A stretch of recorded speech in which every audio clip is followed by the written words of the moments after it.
When a crime is committed, the perpetrator inevitably leaves behind something, a description, DNA, or physical evidence. This is the criminal's print on the scene. Welcome to the Criminal Prints Podcast, Episode 6. Hey everybody, welcome to the Criminal Prints Podcast, Episode 6. This is Zach. And I'm Jaron. Thank you for joining us today. We're glad to have you. Today, we're going to be talking about the disappearance of Brandon Victor Swanson. Brandon Swanson was born January 30th, 1989 in Marshall, Minnesota, and that's in the southwestern Minnesota. Brandon was a very friendly young man who was extremely easy to get along with. He had a lot of friends. According to his mother, Annette, he loved his car and loved to drive. Some physical characteristics about Brandon is he had brown hair, brown eyes, and this will be important a little later in the episode, but he was legally blind in his left eye, and he wore black wired frame glasses. He had a small scar above his left eye and had pierced ears and wore a stud earring, one in each ear. In 2007, Brandon graduated from Marshall High School. Marshall's a small city in Lyon County, Minnesota.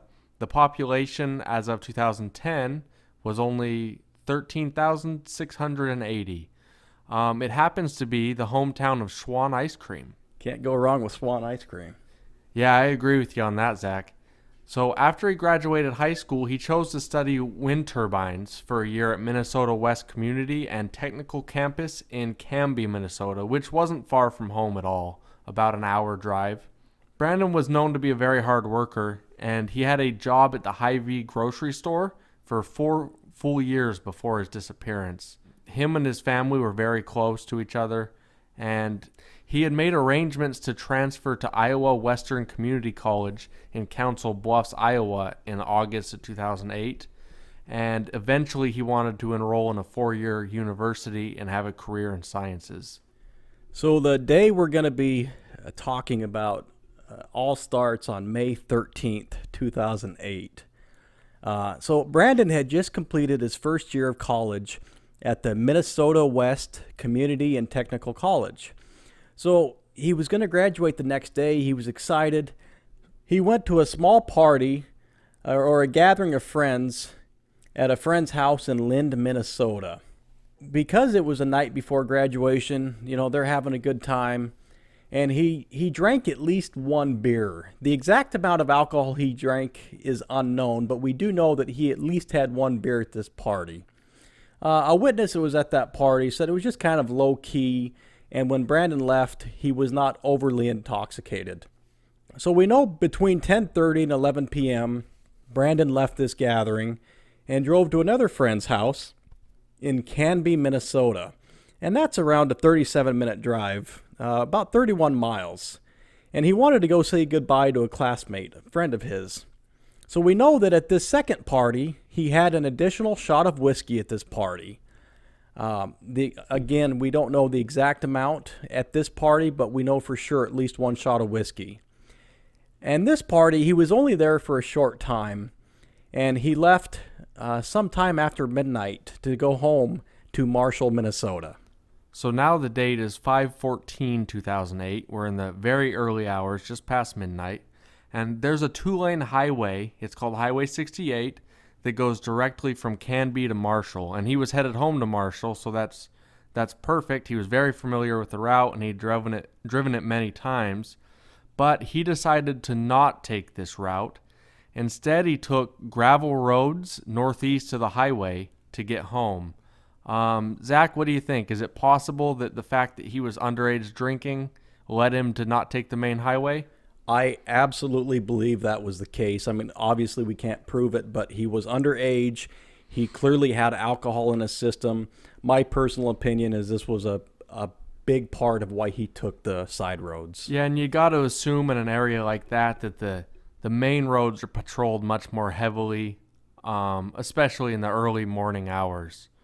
So the gravel roads and the highway don't run exactly parallel, and it seems like he got lost. He ended up driving west down a maintenance road for a mile, and it was a field between two large crops. He attempted to turn back onto a gravel road, but he missed the field approach and he got stuck in a ditch. So the ditch bank, apparently it was pretty shallow, but in that area it was pretty steep. So the frame of the car got high centered. He tried to put it in drive and reverse, back and forth, but he was stuck because he was high centered, so he couldn't get out. He did this all at pretty low speed, so there was no injury or damage to the car or anything like that.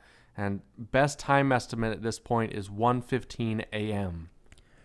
So once he got stuck, Brandon tried to call multiple friends and ask for their help. But, it's 1:15 in the morning, and so unfortunately none of his friends answered and he couldn't get a hold of them. So at this point he decided to call his parents. So at 1:54 a.m. he called his parents and asked them for help, and his parents were more than willing to help. He told his parents that he was stuck in a ditch between Marshall and Lind. So he called his parents multiple times between 1:54 a.m. and 2:17 a.m. During one of these calls, he said that he was on the left side of the road, just off Highway 23. Now, we'll get into this a lot more to come, but he was possibly confusing Highway 68 for Highway 23. When his parents arrived at this location and looked for Brandon in his car, they couldn't find him. So I'm just thinking out loud here, but some of the reasons he possibly got lost are, we know he was partially blind in one eye. It was dark. He was tired. It was really early in the morning. He possibly wasn't familiar with the dirt roads, the back roads. Yeah, and of course the alcohol could have been part of that confusion as well. Certainly. And like you said, we don't know how much he drank, just that he was drinking. So at 2:17, his parents arrived and they couldn't find him. They started flashing their car lights to help find each other, both Brandon and them, but they couldn't see any lights. At one point, she said, "We're flashing our lights," and his response to her was, "Don't you see me?" So they got frustrated. He hangs up the phone on his mom. She calls him back and apologizes they were getting frustrated. He tells his mom that he can see Lynn's town lights, and he's going to walk towards them and meet me in this tavern parking lot, and they'll head home from there. So at 2:23 a.m., this is where the final conversation, the final phone call starts. And he starts talking to his father, Brian, on his cell phone. And Brandon tells his dad he's walking along a gravel road away from Marshall towards Lind. He then tells his father he's going to cut through the fields to make it quicker. So he's just trying to find, I'm sure Jaron would agree, a shortcut to make it less of a walk. Yeah, and the area it appears to be very flat and mainly just agricultural area. So you would think, I can just pick the straightest path and it'd be pretty easy, really. As he's talking to his dad, he's kind of giving him a play-by-play. He tells him he's walking along gravel roads, that he sees two fence lines, and that he can hear running water. So they talk this time for around 47 minutes until something very strange and very unfortunate happens. So 47 minutes into the call, Brian hears Brandon say, "Oh, crap." We'll censor it. But it was clearly a swear word. And Brian said that it sounded like Brandon had tripped and fallen. The time when he said, "Oh, crap," was 3:10 a.m. And at this point, the phone was disconnected. So his dad immediately tried calling Brandon back several times, but the phone would just ring and nobody answered. On a side note, it was the next day when the phone started going straight to voicemail and not ringing. So I'm going to talk a little bit about the weather on May 14th when he got lost. It was 46 degrees, but it dropped to a low of 39 degrees. If you know Minnesota, you know it can get really, really cold. And this wasn't really, really cold, but it was cold. There was a light wind of 6 to 9 miles an hour. Brandon's parents continued looking through him all night, but they couldn't find him or his car. And at 6:30 a.m., the parents contacted the county sheriff's office to report him missing. And this is kind of a controversial part of the case. The police told him they need to wait a while because it's not unheard of for young men to go offline for a little while. And most people, I think, would agree that this was a little bit different than the normal missing person because they were literally on the phone. They know something happened, but still the police didn't want to follow up on it because it was policy to not follow up on a missing adult for 24 hours. But what they did do is they put a request in for Brandon's cell phone data, and they got this data, and it showed that Brandon was by Porter, Minnesota, and not Lind when he called his parents. While he thought he was by Lind, he was actually about 25 miles away around a city called Taunton. What a huge difference. Oh my. Yeah, and for somebody that grew up around there, he was way off course. Absolutely. But still, this was a good thing to find because it helped narrow the search area down quite a lot. And because of that, around 12:30 in the afternoon, deputies discovered Brandon's car off in the ditch, like we described, about 1 mile north of Highway 68. So the county sheriff, Jack Vizitsky, said that Brandon's Chevy Lumina, quote, "It was off the side of a field approach, and the vehicle was hung up. It's sort of a sharp incline, nothing major, but enough that the car would get hung up. So the wheels are too high off the ground to get traction. But as we know from before, there was no physical damage to the car, and there is no evidence of bodily injury to Brandon in the car.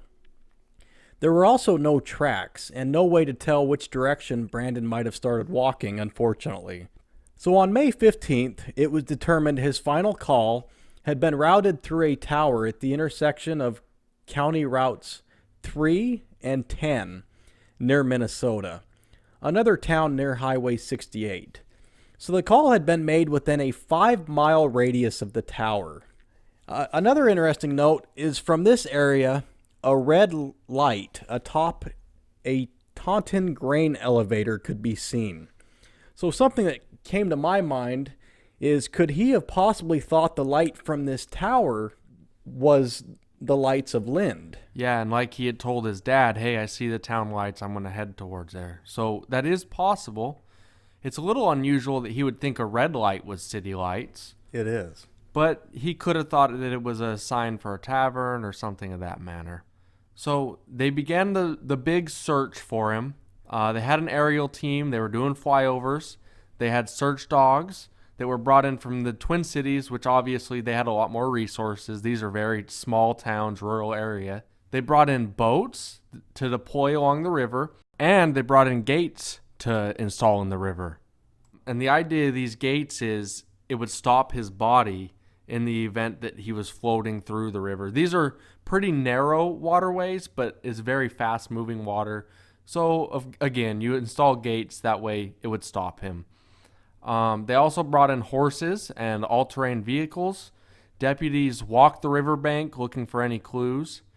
So one thing that did happen was a dog picked up the scent of Brandon, and they were hoping to track his movements, obviously. So the dog went a half a mile south and then turned onto 390th Street, which was just a street near where his car was found.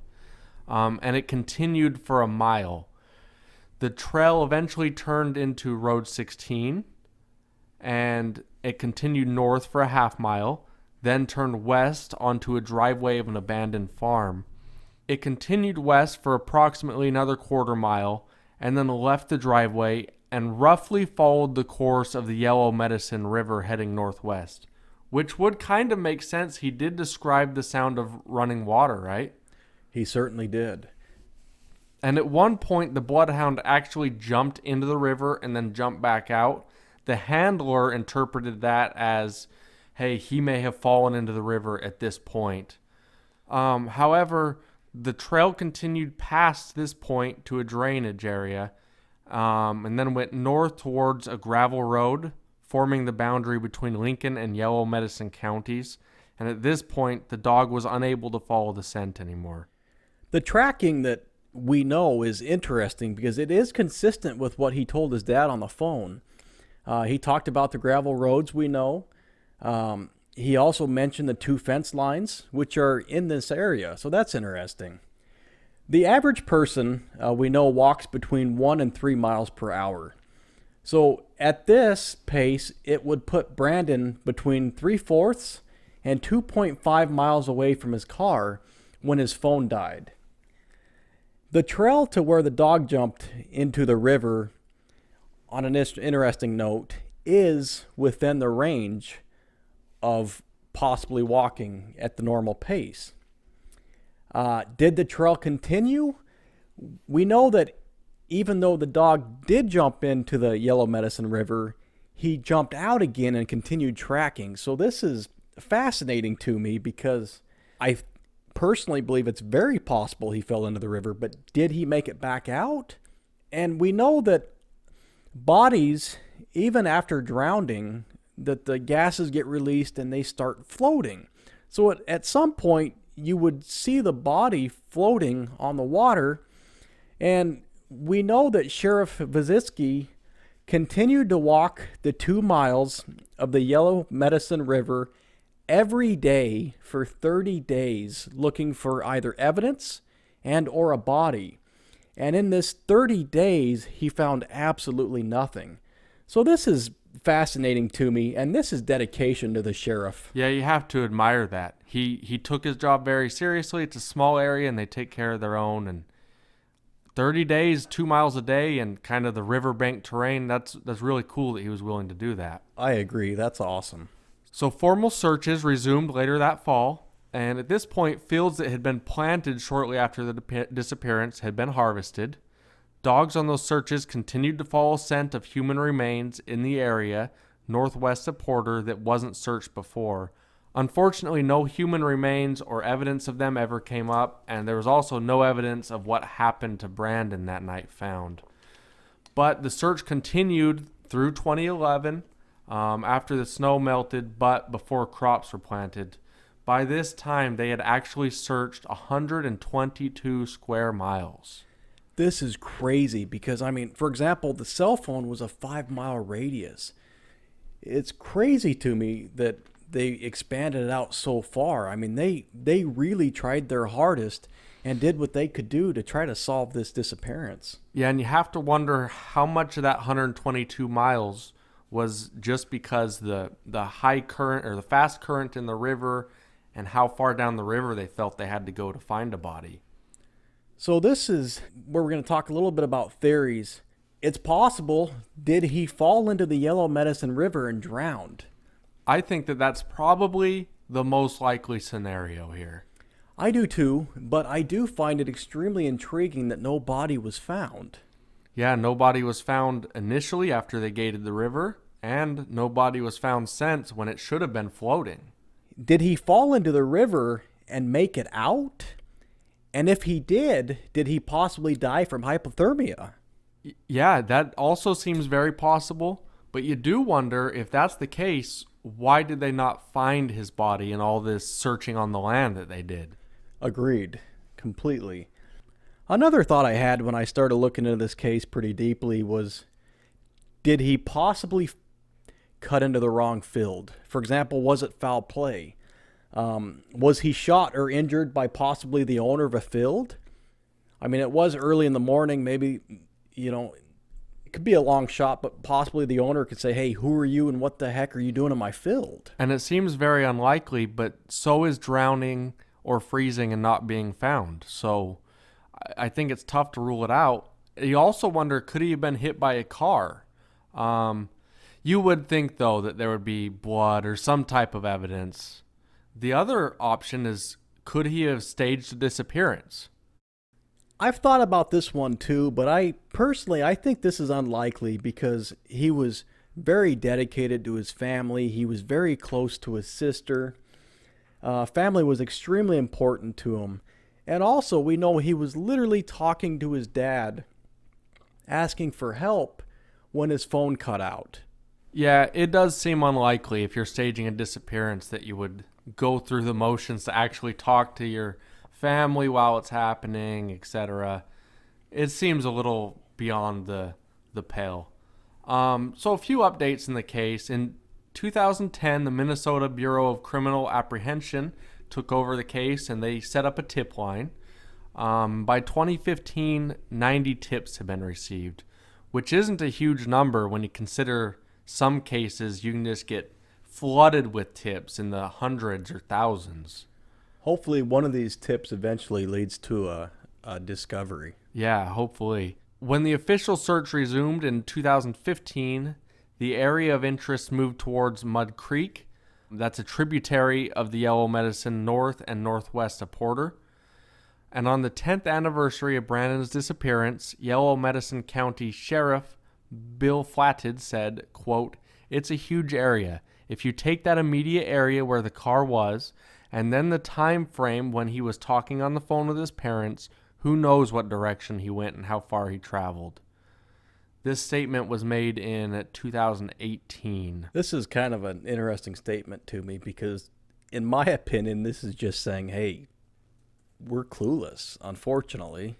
So one good thing did come from this disappearance. And this is Brandon's Law. In May 2009, Governor Tim Pawlenty signed into law Brandon's Law. And what this is they had it changed, so now it requires Minnesota police to begin an immediate search for missing adults under 21, as well as older adults who are missing under suspicious circumstances. And this is clearly what Brandon's situation is a suspicious circumstance. So hopefully with that law in the future, they will be able to begin searching earlier. And, if he had fallen in and got his way out, maybe they could have saved him before he had froze, or you just never know. So that's a good thing. Actually, when they signed that bill that was named after him into law, his parents and his sister Jemine were in attendance. So that's really a cool thing. One last thing, I'm going to leave you with tips and contact information. If you happen to know Brandon or you know anything about what happened that night, you can contact the Lincoln County Sheriff's Department. Their phone number is 507-694-1664. So that is episode 6 of the Criminal Prince podcast. Thank you again for joining us. Please check out our Facebook and our Twitter page. We love our listeners. If you have any suggestions, we're more than happy to hear from you. And everybody have a wonderful day.